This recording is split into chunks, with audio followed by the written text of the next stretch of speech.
Hello everyone, welcome to my YouTube channel. और मैं हृदय हूँ और मैं फार्मेसी से रिलेटेड कंटेंट को इजी वे में पढ़ाता हूँ।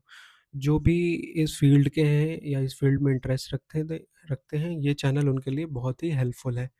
तो अभी जो भी हमारे नए व्यूअर्स हैं, आज जो पहली बार हमारी वीडियो को देख रहे हैं, उनसे मैं रिक्वेस्ट करूँगा कि वो एक बार पुरानी वीडियोस को ज़रूर देखें। और जो मेरा ऑब्जेक्टिव है मेन वीडियोस बनाने का, वो ये है कि बच्चों के कॉन्सेप्ट कैसे क्लियर हों, उनकी हेल्प कैसे हो, उनकी बेसिक अंडरस्टैंडिंग जो फार्मेसी फील्ड की है वो कैसे डेवलप हो। मैं फार्माकोलॉजी को बहुत ईज़ी वे में एक्सप्लेन करूँगा और समझाऊँगा। तो आज हमारे फार्माकोलॉजी के जो है पार्ट की एक छोटी-सी वीडियो है, जिसमें हम फार्माकोकाइनेटिक को समझेंगे कि फार्माकोकाइनेटिक होता क्या है। हमने फार्माकोलॉजी के बारे में भी पढ़ा था कि फार्माकोलॉजी क्या होता है। उसी का एक पार्ट है फार्माकोकाइनेटिक। तो चलिए शुरू करते हैं हमारी आज की क्लास। फार्माकोकाइनेटिक जैसा आप देख रहे हैं स्क्रीन पे, एडीएमई, जो कि हिंदी में अगर बिल्कुल सिंपल भाषा में समझाया जाए तो एब्जॉर्प्शन, डिस्ट्रीब्यूशन, मेटाबॉलिज्म और एक्सक्रीशन की बात करता है। फार्माकोकाइनेटिक में क्या होता है कि बॉडी के अंदर ड्रग जाती है, कैसे एब्जॉर्ब हो रही है, कैसे डिस्ट्रीब्यूट हो रही है, कैसे मेटाबोलाइज हो रही है, कैसे एक्सक्रीट हो रही है, ये सारी स्टडी जो है हम फार्माकोकाइनेटिक में करते हैं। यहाँ इसकी डेफिनेशन को पढ़ लेते हैं। यहाँ पे जो केडी त्रिपाठी रेफरेंस बुक है, उसके अकॉर्डिंग फार्माकोकाइनेटिक का मतलब होता है what does the body do to the drug. हमारी बॉडी ने ड्रग के साथ क्या किया। जैसे ही हमने कोई ड्रग अपनी बॉडी में इनटेक करी, उसके बाद हमारी बॉडी ने उस ड्रग के साथ क्या किया, उसकी स्टडी को फार्माकोकाइनेटिक स्टडी कहा जाता है। ठीक है।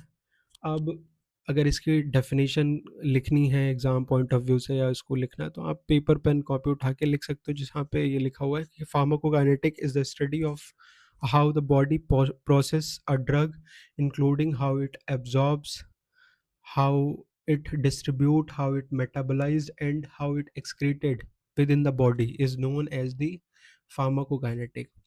अब सपोज मान लो किसी ने ड्रग लिया, तो ड्रग जो है वो कहाँ जाएगा, ठीक है, कितना काम करेगा, उसकी क्या कंसंट्रेशन होगी, कंसंट्रेशन मैटर करती है, कितनी देर ड्रग बॉडी में रहेगी, हाफ लाइफ कॉन्सेप्ट, ये सारी चीज़ें क्या है, ये फार्माकोकाइनेटिक के अंदर आती हैं। अब इसको ओवरव्यू में देख लेते हैं, समझ लेते हैं। जहाँ पे यहाँ पे लिखा हुआ है कि ईडीएमई, एब्जॉर्प्शन, डिस्ट्रीब्यूशन, मेटाबॉलिज्म और एक्सक्रीशन।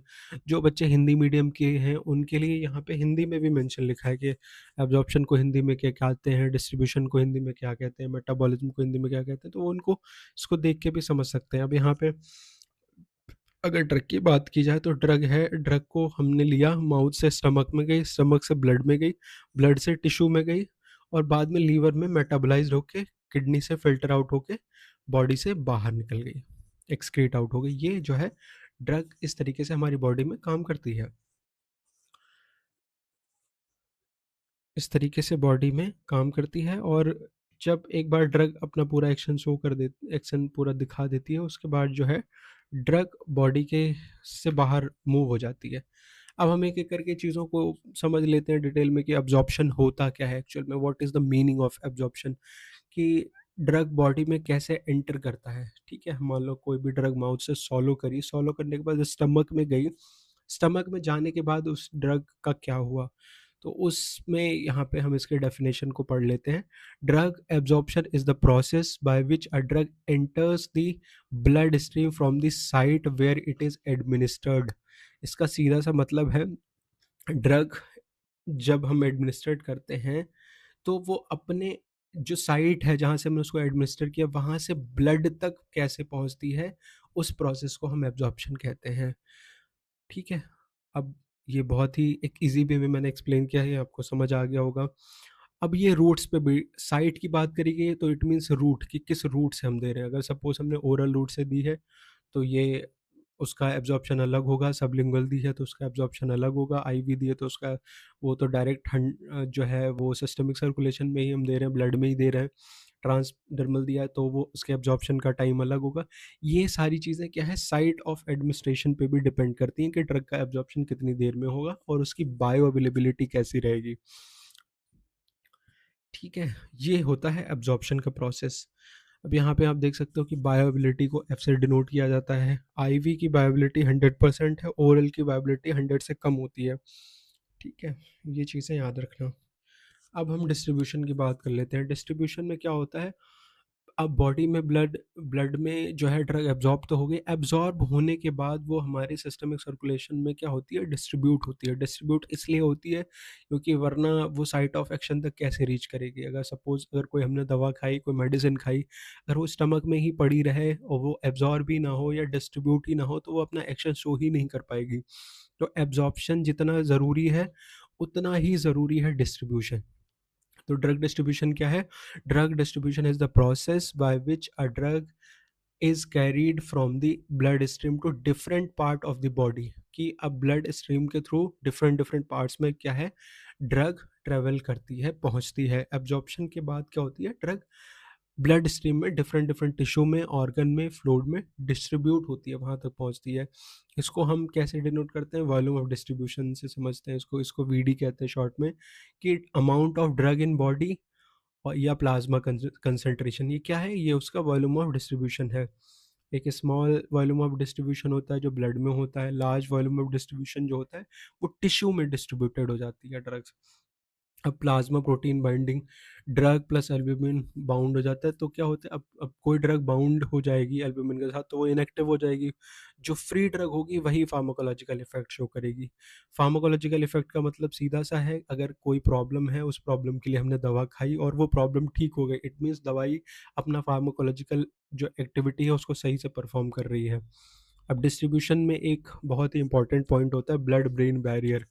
सबने सुना होगा इसके बारे में, जो फार्मेसी के बच्चे हैं, जो बायो से 12th करके आए होंगे, उन्होंने कहीं ना कहीं इस वर्ड को सुना होगा, ब्लड ब्रेन बैरियर। ब्रेन में क्या होता है, एक वॉल होती है, एक मेम्ब्रेन होती है जो कि प्रोटेक्ट करती है किसी भी चीज़ को ब्रेन में एंटर करने के लिए। तो जो ब्लड ब्रेन बैरियर को जो ड्रग्स क्रॉस करती हैं, वो मोस्टली ड्रग्स क्या होती हैं, लाइपोफिलिक इन नेचर होती हैं, लिपिड सॉल्युबल ड्रग्स होती हैं। वही सिर्फ जो है उस मेम्ब्रेन को क्रॉस करके ब्रेन तक पहुंच सकती हैं। जैसे तुम्हारी जितनी भी सीएनएस डिसऑर्डर की ड्रग हैं, वो सारी लिपिड सॉल्युबल ड्रग्स होती हैं। तो इस पूरे प्रोसेस की स्टडी को हम क्या कहते हैं, डिस्ट्रीब्यूशन कहते हैं, ड्रग का डिस्ट्रीब्यूशन कहते हैं। अब बॉडी में एब्जॉर्ब हो गई ड्रग, डिस्ट्रीब्यूट हो गई, अपने साइट ऑफ एक्शन पे जाके अपना काम भी उसने दिखा लिया। मेटाबॉलिज्म उसके बाद फिर ड्रग का बहुत इंपॉर्टेंट होता है, क्योंकि अब बॉडी में ड्रग है, बॉडी से बाहर निकलने के लिए ड्रग का मेटाबॉलिज्म बहुत ज़रूरी होता है। अब ड्रग मेटाबॉलिज्म क्या है? Drug metabolism is the process by which body chemically change a drug into a simpler form, which means कि हमारी जो बॉडी है वो ड्रग को चेंज करती है कॉम्प्लेक्स से सिंपल फॉर्म में, जिससे कि ड्रग इजीली बॉडी से बाहर निकल सके। वरना अगर बॉडी में ड्रग ज़्यादा देर तक रहेगी, पड़ी रहेगी, तो वो कहीं ना कहीं हमारे बॉडी के ऑर्गन्स को अफेक्ट करेगी, टिश्यू को अफेक्ट करेगी। बहुत सारी सिंथेसिस या जो हमारी डेली चीज़ें हैं, हमारी बॉडी की जो डेली फंक्शनिंग है उसको अफेक्ट करेगी। तो क्या होती है, जो ड्रग मेटाबॉलिज्म कहाँ होता है, ड्रग का मेटाबॉलिज्म लीवर के अंदर होता है। लीवर में एक एंजाइम होता है CYP450, जिसकी हेल्प की वजह से क्या होता है, मेटाबॉलिज्म होता है। अब मेटाबॉलिज्म को अगर हम थोड़ा सा और समझें, तो मेटाबॉलिज्म क्या होता है, दो फेजेस में होता है। एक तुम्हारा फंक्शनलाइजेशन होता है और एक होता है कॉन्जुगेशन। फंक्शनलाइजेशन में क्या होता है, जैसे कोई फंक्शनल ग्रुप लग जाएगा जिससे क्या उसका स्ट्रक्चर चेंज हो जाता है। जैसे ऑक्सीडेशन में क्या होता है, ऑक्सीडेशन में क्या होता है, ऑक्सीजन का जो ऑक्सीजन ऐड हो जाती है और हाइड्रोजन रिमूव हो जाती है। रिडक्शन में इसका अपोजिट हो जाता है, ऑक्सीजन रिमूव हो जाती है, हाइड्रोजन ऐड हो जाता है। हाइड्रोलिसिस में क्या होता है, वाटर जुड़ने से ब्रेक डाउन होता है। तो ये क्या है, ये सारी चीज़ें क्या है, फेज़ 1 में होती है। फेज़ 2 हमारा कॉन्जुगेशन। अगर कॉन्जुगेशन या फेज़ 2 को अगर हम ईज़ी वे में समझें, तो फेज़ 2 में क्या होता है, ड्रग किसी के साथ चिपक जाती है और वो बाहर बॉडी के निकल जाती है। तो उस फेज़ को हम फेज़ 2 कॉन्जुगेशन कहते हैं। जैसे ग्लूकुरोनिक एसिड हो गया, सल्फोनेशन हो गया, एसिटाइलेशन हो गया। ड्रग जो है वो लार्ज मॉलिक्यूल के साथ अटैच होके बॉडी से बाहर निकल जाती है और ड्रग जो है वो वाटर सॉल्युबल हो जाती है, हाइड्रोफिलिक हो जाती है, जिससे वो क्या है, यूरिन के थ्रू बॉडी से ईज़िली जो है निकल जाती है। अब अगर हम एग्ज़ाम टिप की बात करें, फर्स्ट पास इफ़ेक्ट की, फर्स्ट पास इफेक्ट बहुत इंपॉर्टेंट है, पूछा जा सकता है कि क्या होता है। तो ओरल ड्रग का क्या होता है, लीवर में एक्सटेंसिव मेटाबॉलिज्म हो जाना before reaching the systemic circulation, ठीक है। अब क्या है, अब कोई भी ओरल ड्रग ली, वो लीवर में जाके मेटाबोलाइज्ड हुई, तो वो फर्स्ट पास इफेक्ट शो कर रही है। वही अगर हम और रूट्स की बात करें, सबलिंगुअल हो गया, IV हो गया, ये क्या है, ये फर्स्ट पास मेटाबॉलिज्म को अवॉइड करते हैं, ये सीधे सिस्टमिक सर्कुलेशन में जाते हैं। अब अगर एक्सक्रीशन की बात करें, एक्सक्रीशन, अब ड्रग बॉडी में एब्जॉर्ब हो गई, डिस्ट्रीब्यूट हो गई, अपना एक्शन दिखा दिया, मेटाबोलाइज भी हो गई, मतलब सिंपलर फॉर्म में भी हो गई। अब उसको बॉडी से बाहर निकलना है। तो बाहर निकलना मीन्स एक्सक्रीशन होना। तो यहाँ पे इसके डेफिनेशन को हम पढ़ लेते हैं। Drug excretion is the process of removing a drug from the body. Body से ड्रग का रिमूव होने की प्रोसेस को हम एक्सक्रीशन कहते हैं, जो कि यूरिन के थ्रू होता है। मोस्ट ऑफ द ड्रग्स जो है 90% जो है वो यूरिन के थ्रू बाहर निकल जाती हैं बॉडी से। ठीक है, तो ये एक्सक्रीशन हो गया। अगर इसमें भी बात करें, रीनल एक्सक्रीशन हो गया, बाइलरी एक्सक्रीशन हो गया, पल्मोनरी एक्सक्रीशन हो गया। अब तीनों में डिफरेंस क्या है? रीनल की बात हो रही है तो मतलब किडनी किडनी इन्वॉल्व है, मतलब यूरिनेशन हो रहा है। बाइल मतलब फीसेस की फॉर्म में जो है एक्सक्रीट आउट हो रही है ड्रग। पल्मोनरी की बात हो रही है, इट मीन्स गैसियस फॉर्म में कोई डकार लेना, इससे कभी कभी वर्प आने से क्या होता है, ड्रग बॉडी से बाहर निकलती है। ये जो है एक्सक्रीशन के टाइप्स हैं कि कहाँ-कहाँ से, किन-किन टाइप्स या किन-किन मेथड से ड्रग जो है एक्सक्रीट हो सकती है। अब हम चलते हैं नेक्स्ट स्लाइड पे। अब हमने पूरा एडीएमई आज पढ़ लिया, एब्जॉर्प्शन, डिस्ट्रीब्यूशन, मेटाबॉलिज्म और एक्सक्रीशन क्या होता है, बहुत ही आसान भाषा में समझा है। जो भी हिंदी मीडियम के बच्चे हैं उनको फार्माकोलॉजी से डर लगता हो, वो अगर इन वीडियोस को कंटिन्यूअसली देखते रहेंगे और उनको पढ़ते रहेंगे तो उनके कॉन्सेप्ट क्लियर होते चले जाएंगे। जब एक बार कॉन्सेप्ट क्लियर हो जाते हैं तब आप कोई भी चीज़ पढ़ते हो तो आपको चीज़ें आसान लगती हैं, आप चीज़ें कनेक्ट कर पाते हो, आप चीज़ें एग्जाम में लिख पाते हो, आप बेटर अंडरस्टैंड कर पाते हो। अब हमने पूरी क्लास कर ली है तो यहाँ पे कुछ एमसीक्यूज हैं, शायद आपको नहीं विजिबल हो बट मैं बोल देता हूँ। पहला क्वेश्चन हमारा है bio availability of IV drug. IV drug की बायोअवेलेबिलिटी क्या है, क्वेश्चन पूछा गया है। तो जो हमारी आईवी ड्रग्स होती हैं वो डायरेक्ट सिस्टमिक सर्कुलेशन में दी जाती हैं, जिसकी वजह से क्या है, 100% उनकी बायोअवेलेबिलिटी होती है। दूसरा हमारा क्वेश्चन है first pass effect occurs in. जो फर्स्ट पास इफेक्ट है वो कहाँ अकर होता है बॉडी में? तो फर्स्ट पास इफेक्ट कहाँ होता है, लीवर में अकर होता है। तो हमेशा याद रखना कि फर्स्ट पास की बात करी जा रही है तो लीवर इन्वॉल्व है वहाँ पे। अब अगर थर्ड क्वेश्चन की बात करें, मेन एक्सक्रीशन ऑर्गन कहाँ कौन सा है बॉडी में, which is the main excretion organ with in the body, तो उसका आंसर है kidney. Phase two metabolism involves, phase two जो है उसको हम कॉन्जुगेशन भी कहते हैं। ठीक है, फर्स्ट पास जो है ओरल रूट में होता है।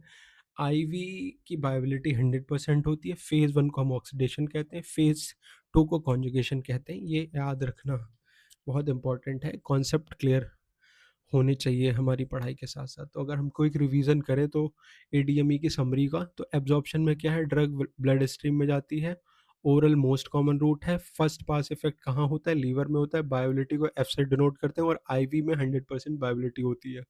डिस्ट्रीब्यूशन की बात करें, डिस्ट्रीब्यूशन में ब्लड टिश्यू एंड ऑर्गन्स में हमारी ड्रग डिस्ट्रीब्यूट होती है। बीडी डिस्ट्रीब्यूशन को मेज़र किया जाता है कि वॉल्यूम ऑफ डिस्ट्रीब्यूशन क्या है, कि कितनी ड्रग डिस्ट्रीब्यूटेड हो गई है बॉडी में। प्लाज्मा प्रोटीन बाइंडिंग, हमारी ड्रग क्या है, एक बाउंड हो जाती है किसी के साथ।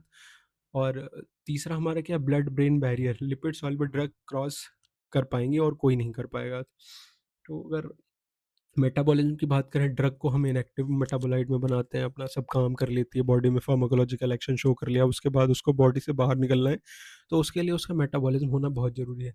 लीवर में होता है, फेज़ 1 ऑक्सीडेशन होता है, फेज़ 2 कॉन्जुगेशन होता है। ठीक है, एक्सक्रीशन की बात करें, मेटाबोलाइट बॉडी से बाहर जाता है किडनी के थ्रू। मेन ऑर्गन क्या है, किडनी, यूरिनेशन के थ्रू बाहर निकल जाता है। हाफ लाइफ मतलब अगर कोई ड्रग मान लो हमारी बॉडी में 4 घंटे रह रही है और वो 2 घंटे में आधी बाहर निकल गई, तो 2 घंटे उसकी हाफ लाइफ है। टी हाफ मतलब आधी, आधे टाइम को हम हाफ लाइफ कहते हैं।